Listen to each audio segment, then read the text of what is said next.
Assalamualaikum, halo kawan-kawan. Video kali ini adalah lanjutan dari pengamatan susu beruang ya. Dan kali ini akan saya lihat reaksinya dengan bakteri kotoran tikus ya kawan-kawan. Kotoran tikus ini hampir 2 minggu yang lalu sudah kita amati ya, bentuk bakterinya seperti apa, dan kita akan lihat apakah ada perubahan ya. Kita ambil sampel sedikit.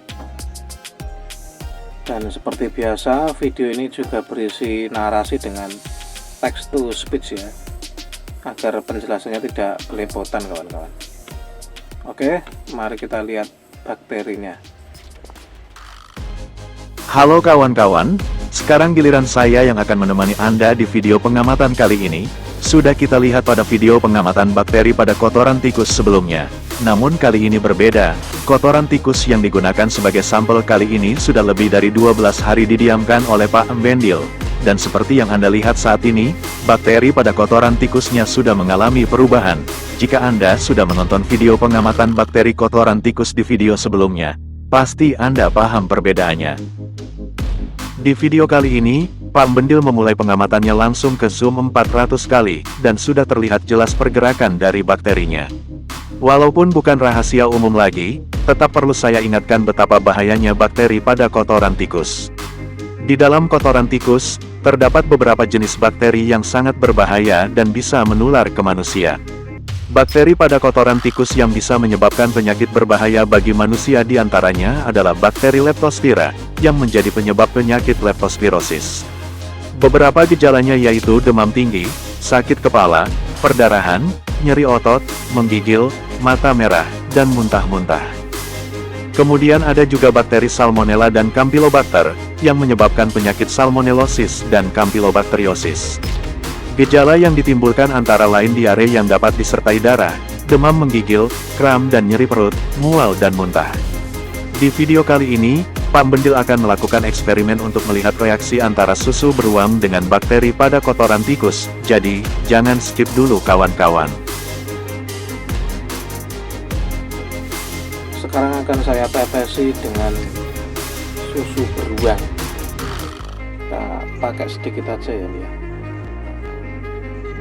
Saya akan teteskan di bagian pinggir kaca perparatit ya.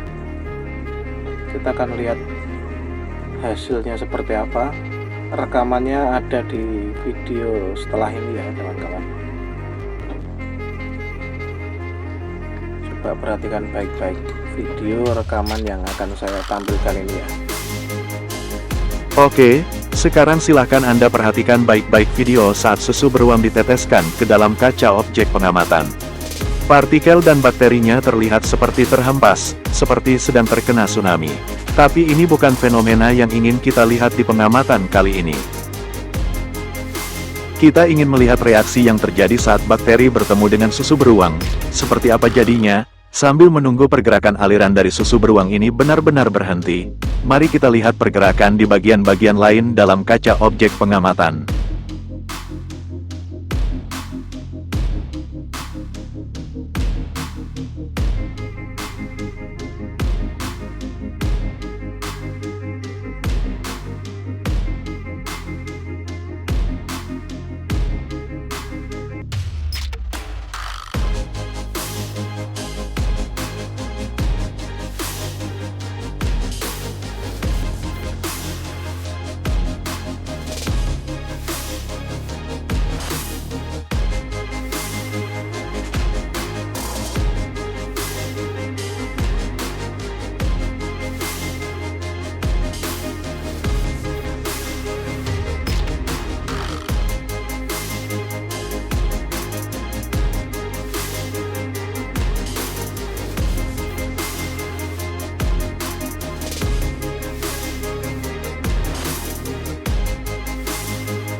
Saat ini pergerakan dari aliran susu beruang dan cairan yang terdapat kotoran tikusnya sudah berhenti. Walaupun belum sepenuhnya berhenti, tapi sudah terlihat di sini bagaimana reaksinya. Jangan skip dulu kawan-kawan, mari kita lanjutkan pengamatan ini ke zoom 1000 kali. Seperti biasa, di zoom 1000 kali, saya sarankan untuk menggunakan mode full screen, dan setting resolusi video Anda ke 720 pixel, agar video terlihat lebih jelas. Dan seperti inilah penampakan reaksi antara bakteri pada kotoran tikus yang ditetesi dengan susu beruang. Lihatlah pertempuran mereka. Coba perhatikan ini kawan-kawan ya. Pertempuran antara susu beruang dengan bakteri kotoran tikus ini. Video yang kita lihat saat ini adalah tepat di bagian di mana susu beruang dan cairan kotoran tikus bertemu. Terlihat di sini pergerakan yang lincah dari bakteri dari kotoran tikus bertempur dengan susu beruang. Beberapa bakteri juga sudah mulai masuk ke area yang terkena susu beruang. Kenapa bisa? Di video sebelumnya, kita sudah melakukan pengamatan dan sedikit membahas tentang susu beruang. Dan dari sumber yang saya dapatkan, susu beruang menyebutkan bahwa dapat menjaga kesehatan tubuh dan meningkatkan sistem kekebalan tubuh, akan tetapi tidak dapat membunuh kuman atau bakteri penyebab infeksi. Pengamatan bergeser sedikit ke dalam area yang terkena susu beruang. Lihatlah bagaimana pergerakan bakteri yang sudah berhasil menembusnya. Seperti sedang tidak terjadi apa-apa. Sterilisasi pada susu Bear Brand sebenarnya adalah untuk membunuh bakteri yang kemungkinan hidup saat setelah diperah. Bukan berarti setelah disterilkan, susu Bear Brand bisa membunuh kuman penyebab infeksi.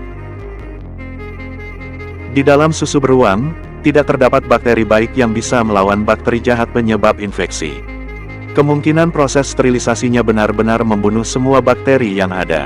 Lantas kenapa susu beruang mengklaim bermanfaat untuk kesehatan, dan bisa meningkatkan sistem kekebalan tubuh, tapi tidak bisa membunuh kuman penyebab infeksi akibat bakteri? Itu sama halnya dengan kita mengkonsumsi buah-buahan yang mengandung banyak vitamin dan nutrisi yang dibutuhkan untuk tubuh, tetapi tetap saja buah-buahan dapat membusuk oleh kontaminasi bakteri, dikarenakan tidak dikemas dengan baik dan tanpa melewati proses sterilisasi. Begitu pula susu beruang, proses sterilisasi hanya saat akan dikemas dengan kaleng agar tidak cepat membusuk atau basi, karena setelah kadaluarsa, tetap saja susu beruang akan tumbuh bakteri di dalamnya. Berbeda dengan Yakult, yang proses pembuatannya memang melalui proses fermentasi terlebih dahulu, susu beruang benar-benar susu sapi murni.